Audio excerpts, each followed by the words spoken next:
Welcome everybody to MudFlood was Armageddon, a special retrospective, I guess. I found an old video from, like it says in the description, the legend, I think, Golden Age past. He had a couple of channels and then he disappeared, but now we're going to put one out. I'm going to not, you know, be doing much, if any, on this. I want to put it out there, so let me get it out there.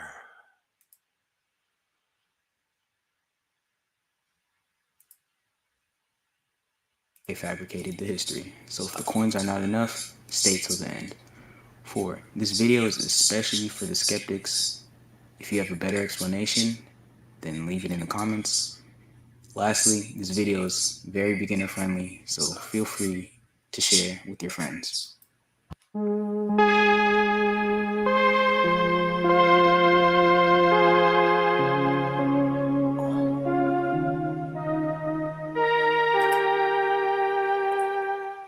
The spirit of the sorcerer. I am going to skip the part with Noah. Fog is identified as a descendant. Others will say the barbarous nomadic. Who or what is Gog and Magog? Perhaps one of the most debated mysteries of prophecy throughout history, with tons of different interpretations depending on who you ask. It's only mentioned a few times in the Bible, and a bit obscurely each time, which gave room and bred many different interpretations throughout the ages. If you ask St. Augustine, his interpretation is evil people with the devil within them. They lack distinct location, but try and cause harm to God's faithful people spread across the earth. However, if you ask somebody in what they call the first century, they may try and connect them to the Scythians. Others will say the barbarous nomadic tribes. Others may link it to the legend of Alexander when the gates of the Caucasus dropped. There's also the interpretation of Napoleon and his invasions. You can find others saying Turks, Goths, Romans, giants. Others will connect it to these guys, or should I say those guys? As you can see, there's many different interpretations, many equally as good. Another great question to ask is this prophecy already fulfilled, or is it in the future? Or is it a dual prophecy? Could it be what they call an already but not yet prophecy, meaning the process has already started, but it hasn't reached its fullness? But whatever interpretation one may subscribe to, it's usually in line with these things. An evil people, either workers of Satan or deceived and deceptive, and a common goal to destroy the people of Christ.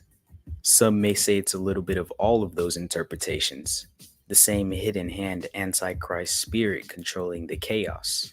But for the few times these terms are referenced in the Bible, it's usually vague or in different contexts each time. For example, in 1 Chronicles 5 verse 4, Gog is identified as a descendant of Joel. But in Ezekiel, Gog is identified as the chief prince of Meshech and Tubal in the land of Magog. In the book of Genesis, Magog is a son of Japhet. But when we get to the book of Revelation, it doesn't seem to be describing a specific tribe or general person, but more like the evil powers behind them. And that brings us to charts we often see like this: the hierarchy of power and control. Now, I know a lot of you have probably seen this, but there might be a connection we'll be able to draw. Of course, at the bottom of the food chain, they have the in debt citizens and workers, whom the higher ups see as slaves and truly don't care about. Then we have the world population control, such as the governments and the military, where most people think the shots are being called, but turns out that they're also just under those higher than them.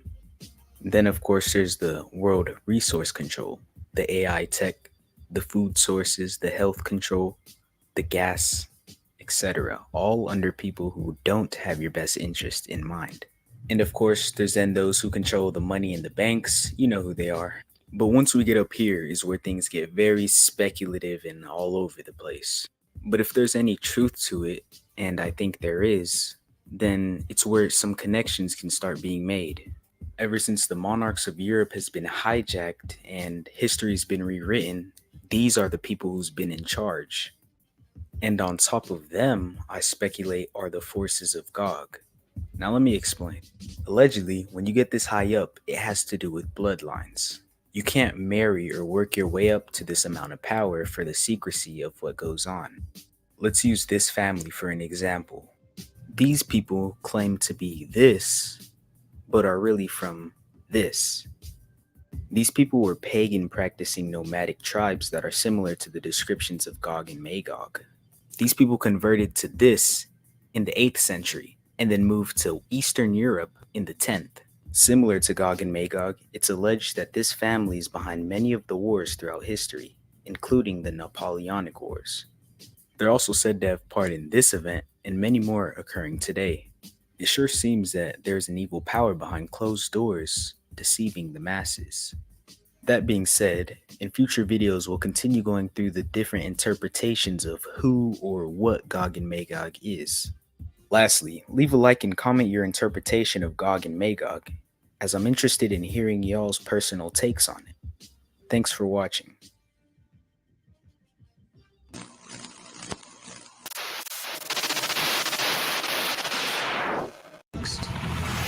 His name is Krampus.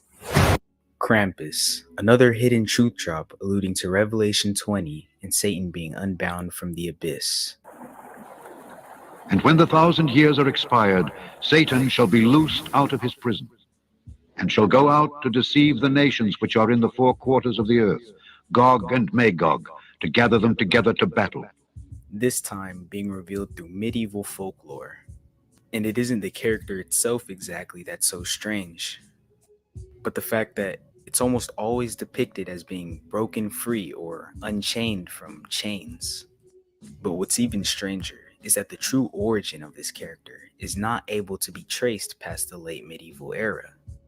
That being said, if this is truly symbolizing or foreshadowing Satan being unbound from the abyss, it wasn't too long ago. Now let's get into the false history that they portray about this character, starting with this Smithsonian article. It's filled with many errors and doesn't cite its sources. Here it states, the roots date back to pre-Germanic paganism in the region. His name originates with the German Krampen, which means claw, and tradition has it that he's the son of the Norse god of the underworld, Hel. But this article gets some things blatantly wrong. Firstly, in Norse mythology, Hel is a goddess, not a god. Also, Krampus is not mentioned in any Old Norse sources, and Old Norse was never spoken in Austria or even southern Germany, and the article fails to cite any sources that claim Krampus comes from some type of ancient pagan mythology.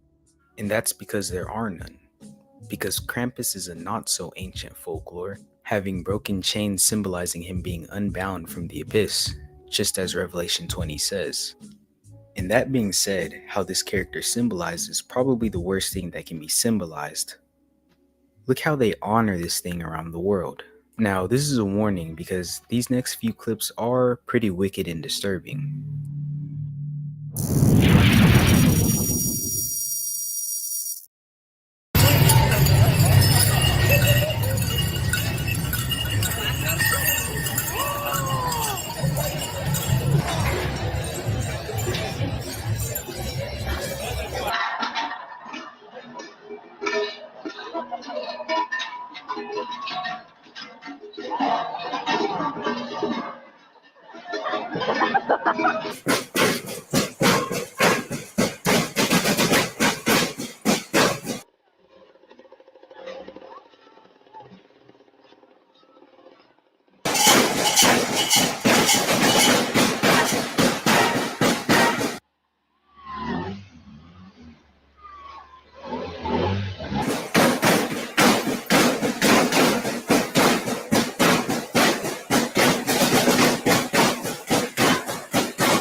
As you can see, it's quite strange that grown men take part in these types of acts. And the comments don't make it any better. One person personally states, "These guys will really hurt you. They were drunk and had no problem giving you scars." Another stated, "I seriously remember when one guy had this hard stick broom thing and hit me. It was so hard it gave me deep bruisings inside and some out. They would also bang on our doors and never stopped." And it seems these people have some type of obsession with dancing as demons. And if you remember the London tunnel opening ceremony, they had a similar thing.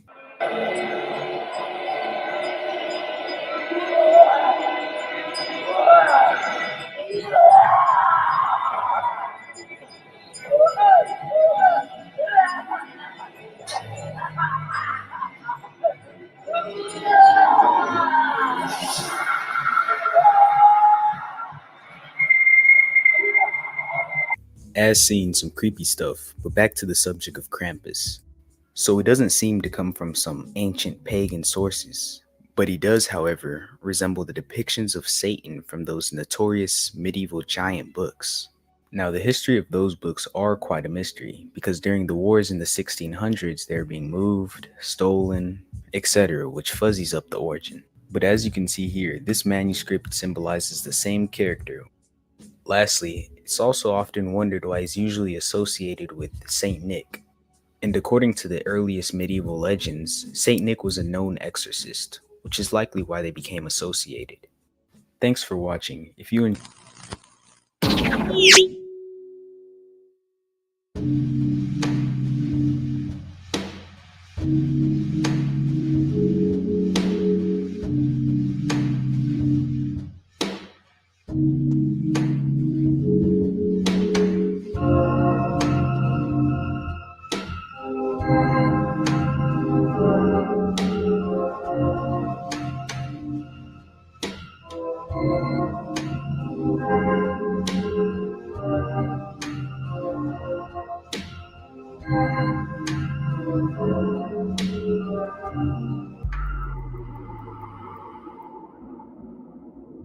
And it starts with a man named Saint Maurice.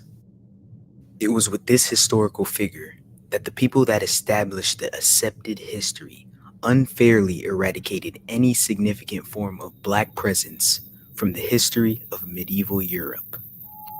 And there was a lot of it.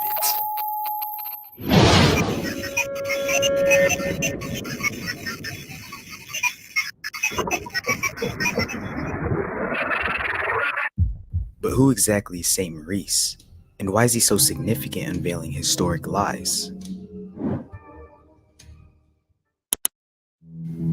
According to the legend, Saint Maurice was a Christian soldier during the pagan Roman Empire. He was the leader of a Christian legion called the Theban Legion. It was a tough time for these people because the Roman leaders would try and force them to sacrifice to their false gods and to kill fellow Christians. Long story made short, Saint Maurice took a leap of faith, denounced the pagan leaders, and offered himself up unto death. He then was brutally martyred for his faith in Christ. The Christians during that time then venerated him for his brave acts.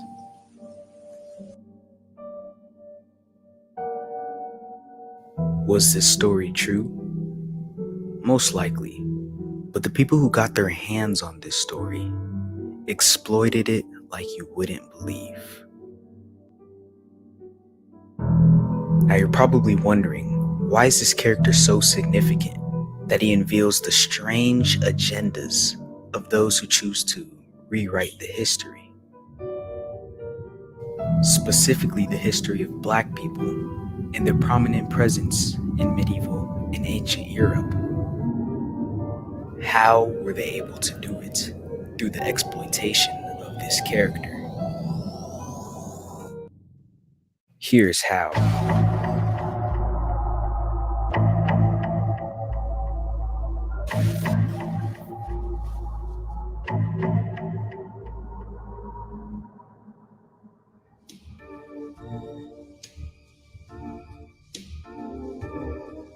The way they use this character, Saint Maurice, to eradicate the rich history of blacks in ancient Europe is beyond evil. But this strange agenda is well planned out, to say the least. As we ease into the how, you must first be aware that in almost every ancient cathedral, church, or monastery, there's at least one statue, sculpture, or bust of a black man in noble attire. This already causes some question because the consensus among many historians is that if you were black in Europe, specifically in the medieval time, you were likely a servant or had no role in society. The historians will also automatically label them as African instead of an original European, which presupposes the false notion that blacks were just from Africa, which is a false notion for another time. But then how do they cleverly explain away all the artifacts depicting black nobility? That's with two words: Saint Maurice. It's with this name they purposely falsely identify almost every and any black figure we see in history of ancient Europe. When they can't explain away the countless amounts of artifacts and manuscripts of black nobility in Europe, they slap the name Saint Maurice and turn a blind eye. Perhaps the biggest case of identity crisis the world has seen. The amount of people they falsely identify as Saint Maurice may blow your mind. And after we look into the details, it should disturb you how far they've gone to cover something up like this. Now let's take a look at the amount of black nobility in ancient Europe that they falsely identify as the mythical Saint Maurice. Not only does this evil cover-up destroy the true identity of these black nobles and royalty, but also destroys their entire genealogy, which makes it impossible to trace these people back.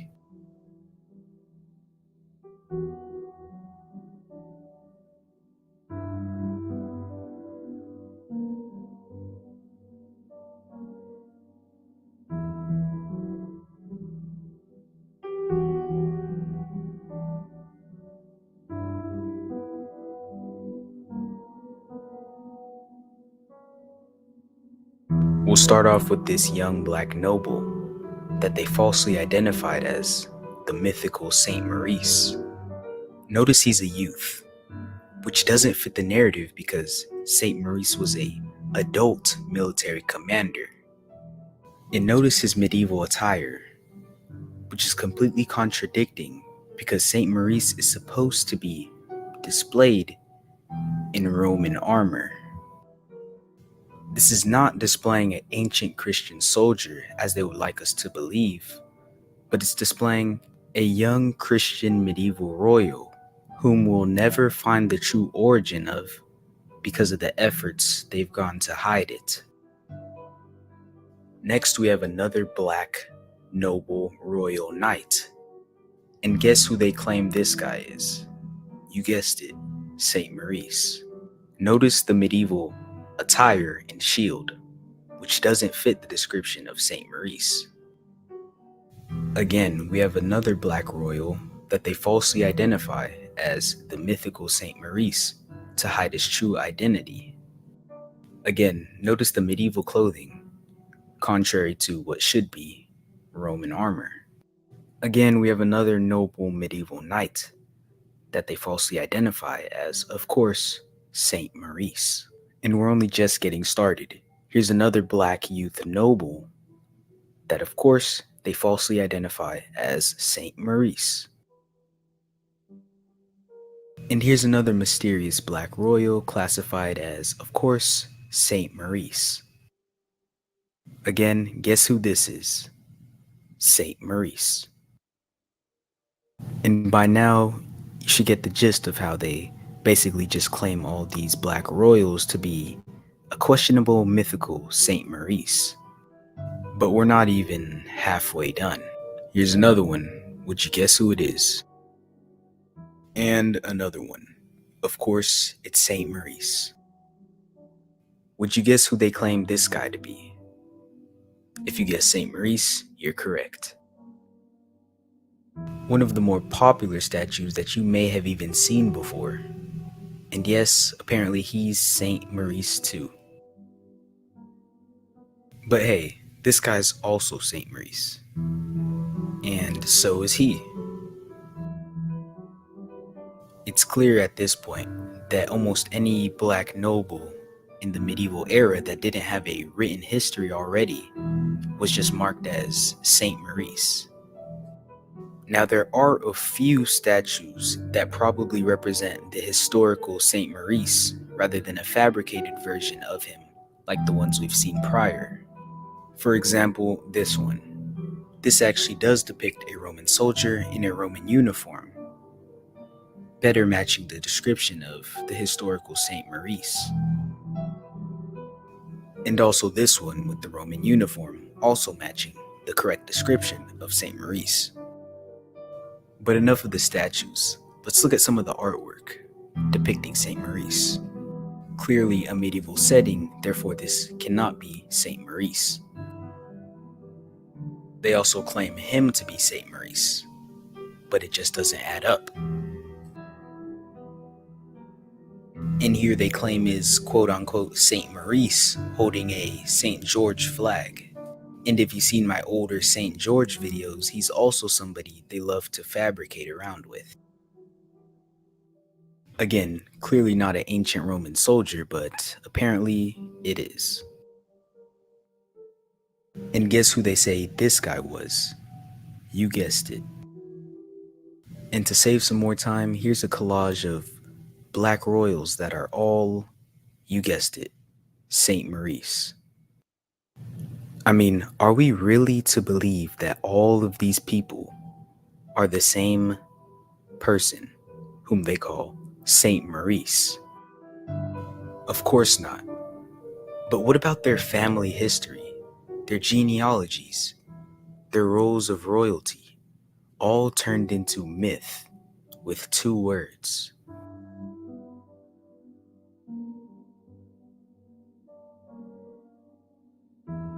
Leaving those that took over to fill in any missing history with whatever they please. Where did the families of these people go? Were they taken out? If so, it left room for the victors to write themselves into history, or to create completely fictitious narratives that didn't happen. And as we continue, we'll see how the people in control of the narrative will always change it when convenient for them.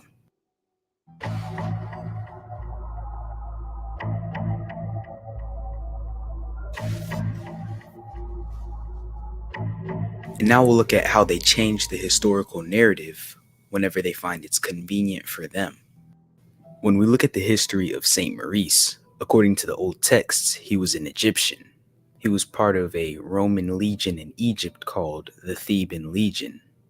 So we'd assume that the ancient Egyptians, at least during the time of the Theban Legion, were black.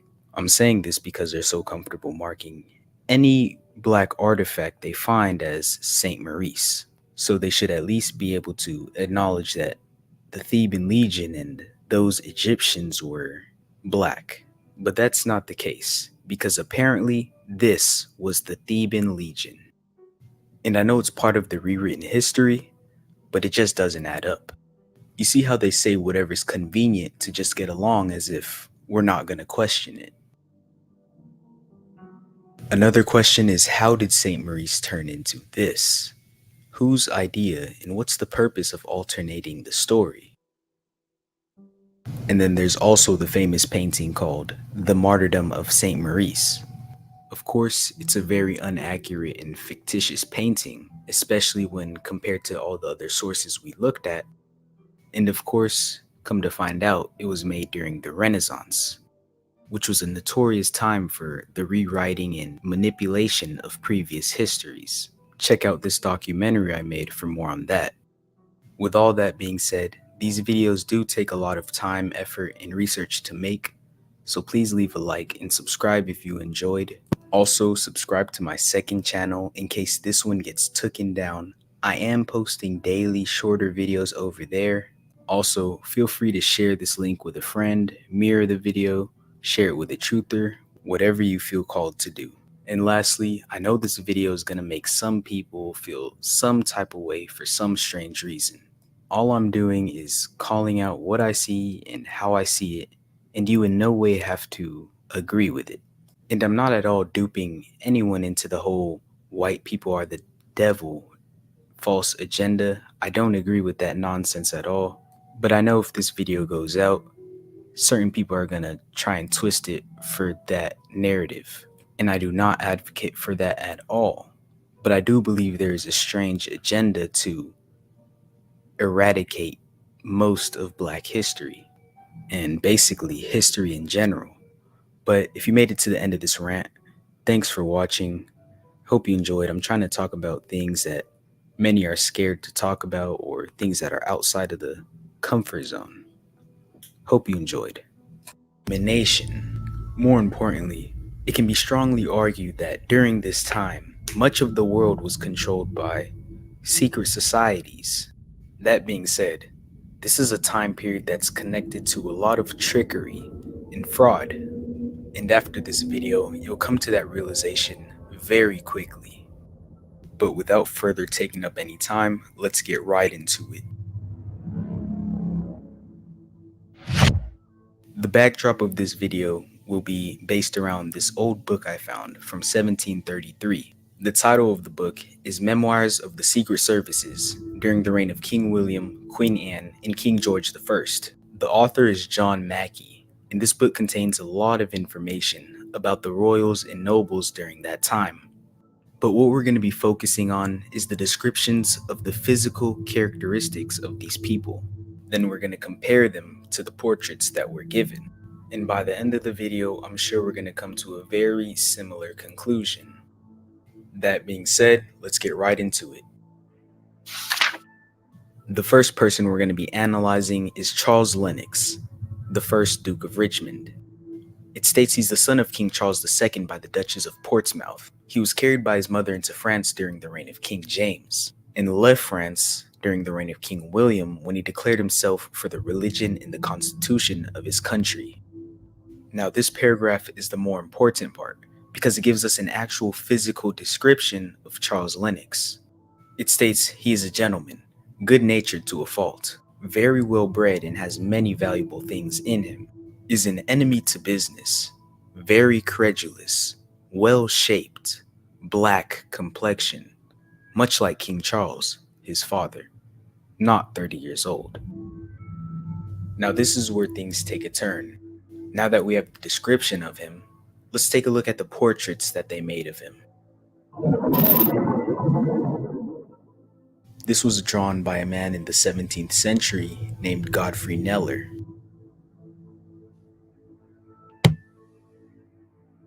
And I don't even need to say much more, but this is clear evidence of the lengths they go to cover up the truth. And on top of that, look at the hand of whoever this fake person is. This hand sign is a common hand sign amongst these artists to signal to those who are also part of the agenda. The exact meaning of this hand sign is still debated to this day. Some say it has to do with these guys or these guys. Some say it has to do with an ancient form of fertility worship, and it goes on and on. But what we do know is that it has to do with the form of secrecy, and only those that were part of this brotherhood of secrecy, including but not limited to many of these painters, would be able to comprehend these symbols and fulfill their agendas. But that's not all. It also says black complexion, much like King Charles, which was his father. Let's take a look at how they give us King Charles. This is from 1635 by a man named Van Dyck, and allegedly it's King Charles I. Now clearly we know this is a fake portrait, or It's somebody that took his identity. And the picture has a bit of a Trinity style going on, and you know they like their Trinities. But here's also another portrait of so-called King Charles. This one's from 1610 by a man named Robert Peake. And in this one, he looks a bit more feminine. I'm not sure what the case with that is, but you know. And he definitely doesn't fit the depiction of black complexion. But it actually seems the artist is drawing an albino, coincidentally just like all of his other art. But that's not strange at all, is it? And that's only from one page. Let's continue. The next person we're going to analyze is John Lord Somers. In short, he was a royal of a credible family of the city of Worcester. It describes him as easy and free in conversation, something of a libertine, of middle stature, brown complexion, and near 50 years old. Now that we have the description of him, let's compare it to the portrait. Once again, we caught them with another fraudulent manipulation of the truth. And it's no coincidence that we see the same hand sign that this artist incorporated into the portrait.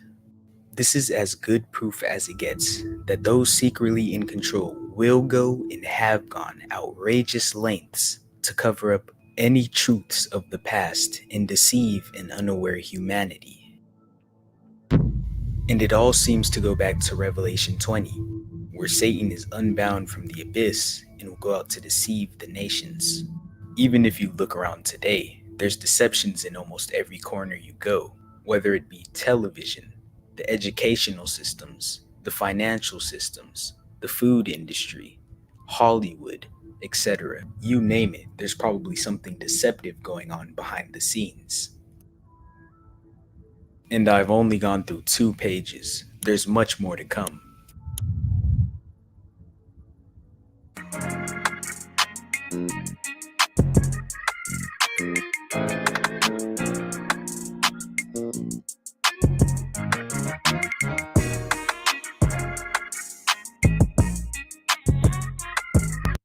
But what about the land of Mitzrayim, or Egypt, as it is called in the King James Version? What clues in Scripture can give us a definitive description of Egypt? The Nile is a stream, not a specific river, but the river of today is a river that many people think is somehow mentioned as a specific river in the Bible. It is not. The Nile is a Greek translation that changed the word Nile into a proper noun, in which it is abundantly clear it is not. In occasion after occasion, the word Nile was changed from its true form and meaning. An initial mention of a river associated with Egypt in Genesis is in Genesis 15:18. When Abram is given through covenant the land in its most simple context, from the river of Egypt unto the great river, the river Euphrates, neither of which is the Nile, because, as we have already established, the Nile is an improper noun. Again, we look at Isaiah chapter 19 in multiple translations and contexts.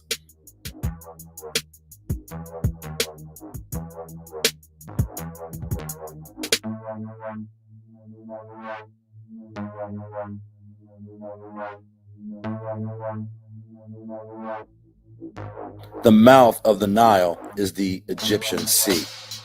This major contradiction in biblical geography cannot be explained away by just changing the root meaning of the word Nile from an improper noun to a proper noun.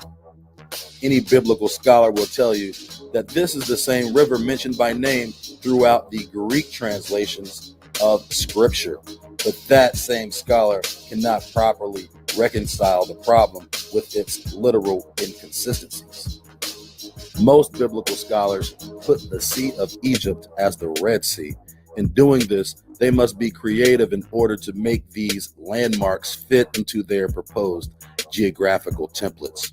What ultimately happens is the truth spirals down the open air latrine of heathenistic nonsense. In order for this nonsense to fit their templates, words, names, and meanings must be translated completely out of context.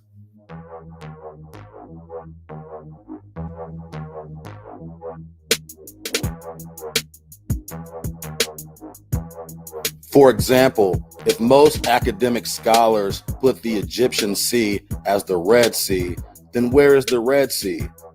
How does one account for that? Even by naming the sea different names, one is still left with a major hole in their theory. The mouth of the Nile isn't at the Red Sea either. So whichever body of water they use to indicate as the Egyptian Sea, neither fits.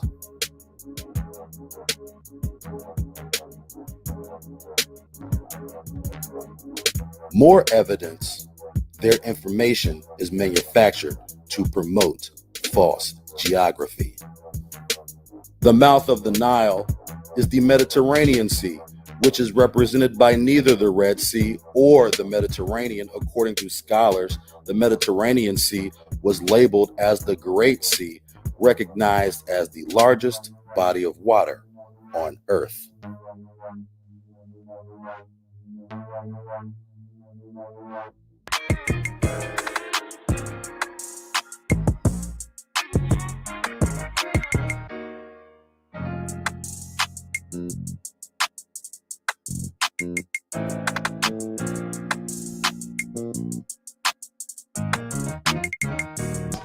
According to the top Egyptologists, the pyramids were built over 4,000 years ago using the metric system.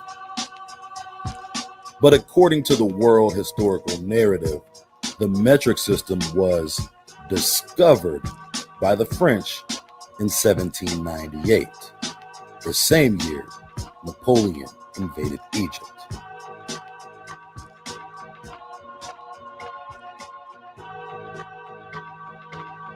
Do we assume that this unit of measurement was lost and never used again for 4,000 years?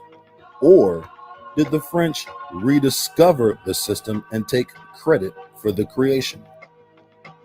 Nonetheless, the chronological and historical parallels between Napoleon's invasion of Egypt and the French and British participation of the Louisiana Purchase are undeniable.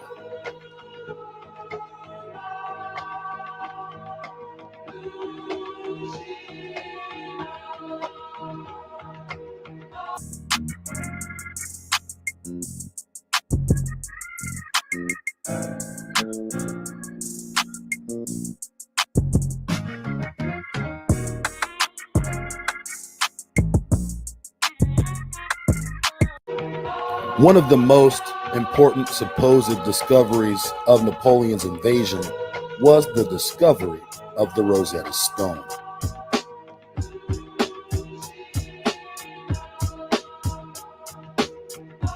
Some historians say this is what the entire field of Egyptology is set upon.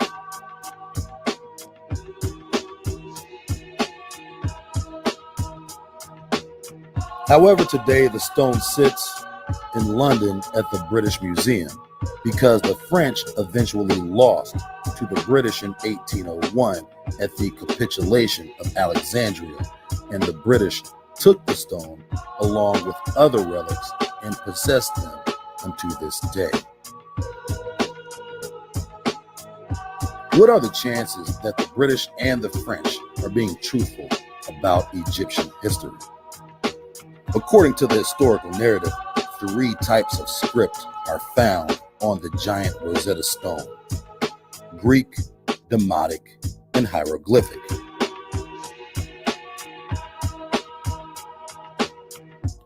Until this point, no one could even understand Egyptian hieroglyphic. The stone reads Ptolemy as the acting pharaoh during the commission of the rock, making this stone Ptolemaic in origin. Thus, not authentically Egyptian.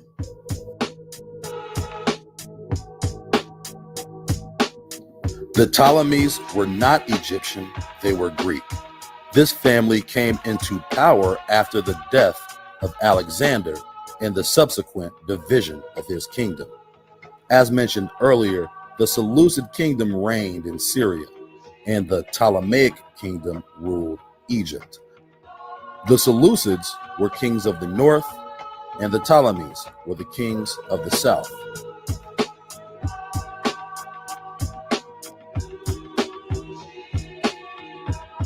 Egypt fell to Rome under the Ptolemies after the death of Cleopatra, who was also a Ptolemy, aka Greco-Roman. There were multiple Ptolemies and multiple Cleopatras, none of which were Egyptian. These were titles. Outsiders ruling a land in which the well-being of the people was of no concern, milking the land for its riches and using those riches to build elaborate palaces and monuments to themselves and to gods. Much history was lost under the reign of the Ptolemies, as many of the original texts were translated to Greek and hieroglyphic was repackaged with the Ptolemaic seal of secrecy.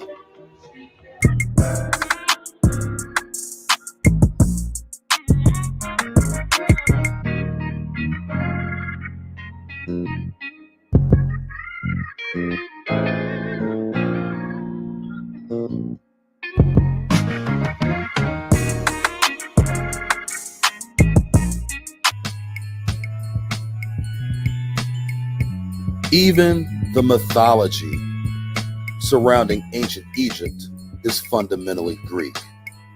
Fact: until Napoleon's invasion in 1798, ancient Egypt, as we know it, did not exist. This area had previously been a post-Caliphate Ottoman Islamic province, and even prior to that, a Byzantine Roman province. And even before that, it was a Roman province.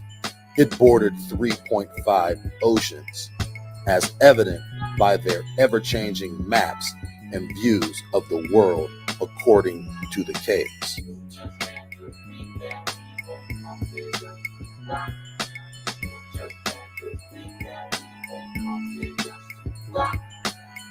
On the Strabo and Ptolemy maps, places that could be easily traveled on foot were completely covered by oceans, which presents an interesting thought. Was that side of the world completely covered with water? And 95% of continental Africa did not exist? Or are these maps purposely deceptive? Either way, the more we learn about their story, the less we can trust.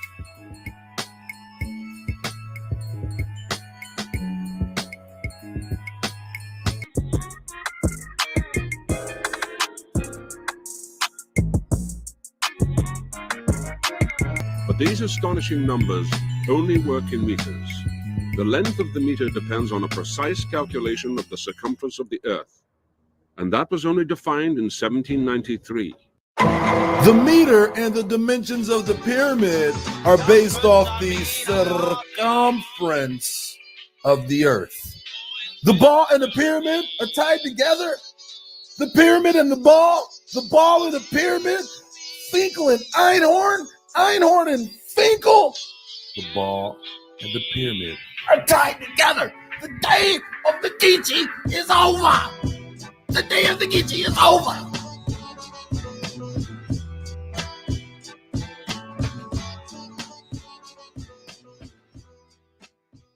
Several centuries has wandered in the... Hope y'all enjoyed the video. Shout out UBTV. Let me know in the comments what y'all thought and if I should keep making these compilations.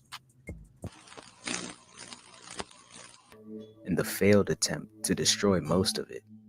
And again, We're not going to be putting too much emphasis on the specific dates and years because the people who give us our history, for example, Joseph Scaliger, in the 1500s constructed the accepted chronological timeline, who for some odd reason was known in his time as the light of the world, had direct contact with certain Rosicrucians. And if you know anything about secret societies, mystery schools, and mystery religions, they love encoding certain numerologies in their works. For example, on their timeline, they put the legalization of Christianity in the year 313 and put the Knights Templar wreckage year in 1313. You can see all types of synchronicities when looking.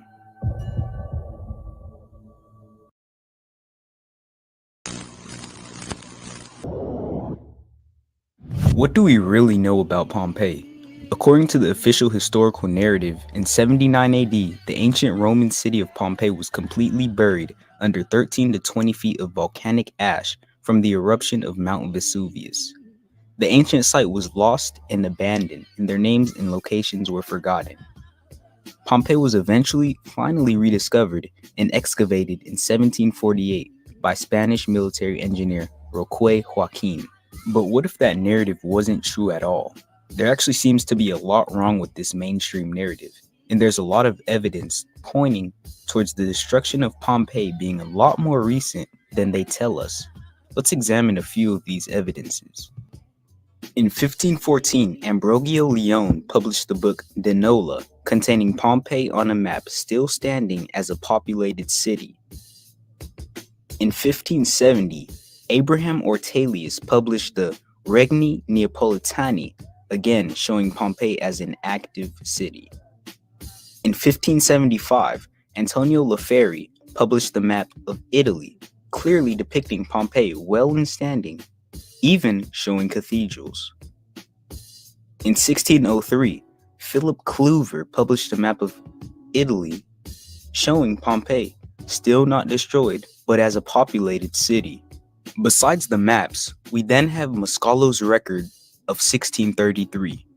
Giovanni Battista Mascalo lived from 1582 to 1656 and actually claimed to have witnessed the eruption of Mount Vesuvius and the true destruction of Pompeii. Not in 79 AD, but in 1631. He then drew a before and after sketch of what the cities look like. He then claims in his book, two of these fire flows were very quick. One of them vigorously ran down to Herculaneum. The other one ran to Pompeii. Another evidence of the supposed corruption of the historical event could be found in the excavated paintings that seem to be depicting pineapples. The significantly strange thing about this is that it was not possible for there to be pineapples in the 1st century Europe, which is when they claim these paintings were drawn. Because according to the mainstream narrative, pineapples are indigenous to South America, only being brought to Europe in the 1500s, meaning the painters would have had no idea about pineapples if they truly lived during that time. However, critics would debate that these are not pineapples, but are pine cones.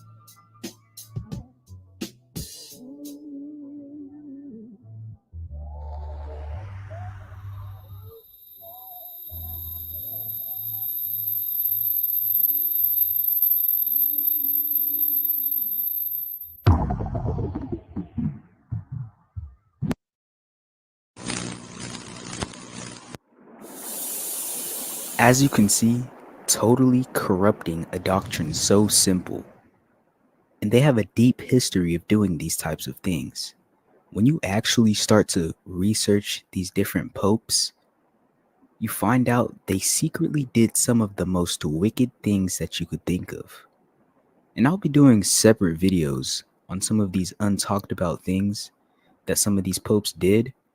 For example, Cardinal Bonaventure, whom they also call a saint, created a complete parody of the Psalms by changing every time the word Lord or God was mentioned, he changed it to Our Lady.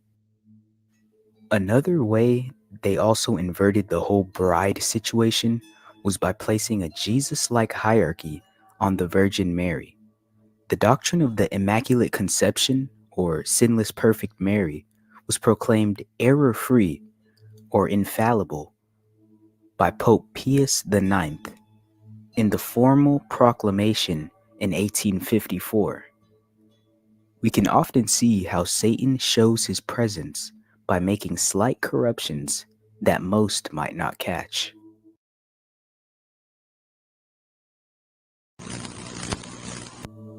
And just for your information, this early Renaissance period was notorious with its fascination with classical, ancient Roman, Greek, etc. cultures. They were also notorious for forging ancient statues and fabricating previous histories.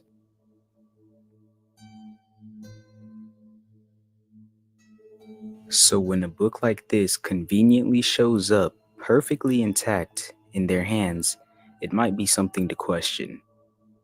But what makes the whole scenario worse is that it was found by Papal Secretary Poggio Bracciolini. Not only was Poggio working for the corrupt papal system, but he was a father of Renaissance humanism. If you're not familiar with humanism, in short, it was the revival of the classical antique, Satan-unbound cultures of old in the early Renaissance. Now, humanism was set up by a small group of elite who claimed to have access to old books. The Renaissance humanism agenda was intended to influence all of society to revive the cultural legacy and philosophy of the classical antiquity. And like I mentioned earlier, this is kind of the start of the fall. Humanism teaches that everything revolves around man, and that man is the center of his own universe.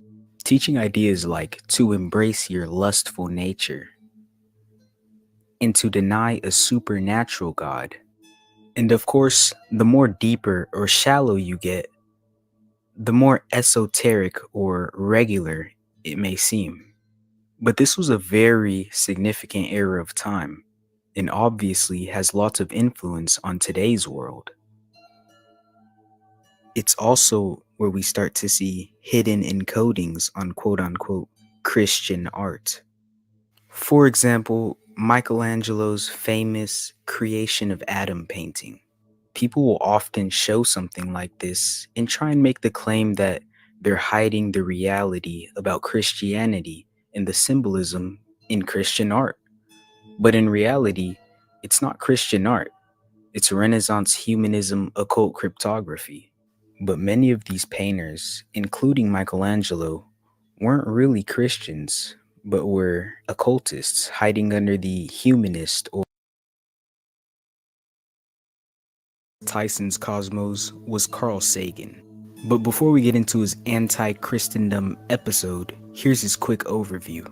Sagan's son said his dad believed in the God of Einstein and Spinoza. Einstein believed in the God of Spinoza, and many, including Blavatsky, tie Spinoza back to Bruno as inspiration. But instead of Bruno being the hero on Sagan's series, they chose Hypatia.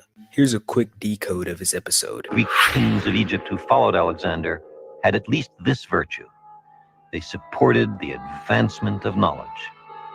Off rip, just as he says advancement of knowledge, we have the Masonic floor, pillars, and ladder, just as the entered apprentice degree. Let me tell you about the end. It's a story about the last scientist to work in this place, a mathematician, astronomer, physicist, and head of the school of Neoplatonic philosophy in Alexandria. That's an extraordinary range of accomplishments for any individual in any age. Her name was Hypatia. She was born in this city in the year 370 AD. This was a time when women had essentially no options. They were considered property. Nevertheless, Hypatia was able to move freely, unselfconsciously, through traditional male domains. By all accounts, she was a great beauty. And although she had many suitors, she had no interest in marriage. So she was definitely getting around. But at the same time, in the esoteric view, she was still a virgin, independent from the bondage of Saturn's rings in their belief. So she might have got passed around, but that's okay because some way in their lustly beliefs, she's still a virgin for hidden truths according to the esoteric mysteries. And if you're not initiated into the mysteries and don't have that Christ consciousness, you just won't understand. The Alexandria of Hypatia's time, by then long under Roman rule, was a city in grave conflict. Slavery, the cancer of the ancient world, had sapped classical civilization of its vitality. The growing Christian church was consolidating its power and attempting to eradicate pagan influence and culture. Hypatia stood at the focus, at the epicenter of mighty social forces. Cyril, the bishop of Alexandria, despised her, in part because of her close friendship with a Roman governor, but also because she was symbolized. She was a symbol of learning and science, which were largely identified by the early church with paganism. In great personal danger, Hypatia continued to teach and to publish until... So she was literally an allusion to Isis Unveiled, because she was a woman unveiling the so-called mysteries hidden by the so-called Saturnian demiurgic government at the time. HB would see her spiritually aligned with the supreme being in the material world. So in their false reality, she'd be a divine union of the above and the below, just like the High Priestess card. And on top of that, Blavatsky says if Hypatia was never persecuted, then all throughout the Dark Ages, everyone would have embraced heliocentrism, and the world would have been just a bunch of quote-unquote enlightened beings. So, in esoteric teachings, both Sagan and Neil can be seen as hierophants in tarot, because the hierophants teach the secrets of the mysteries veiled in allegory, so the secular don't understand. And that's exactly what Tyson and Sagan seem to be doing. So we have all of these occultists, mystics, scientists, and Satanists agreeing and finding an equilibrium that whatever was happening during that 1,000 years was bad, and that We must not let it happen.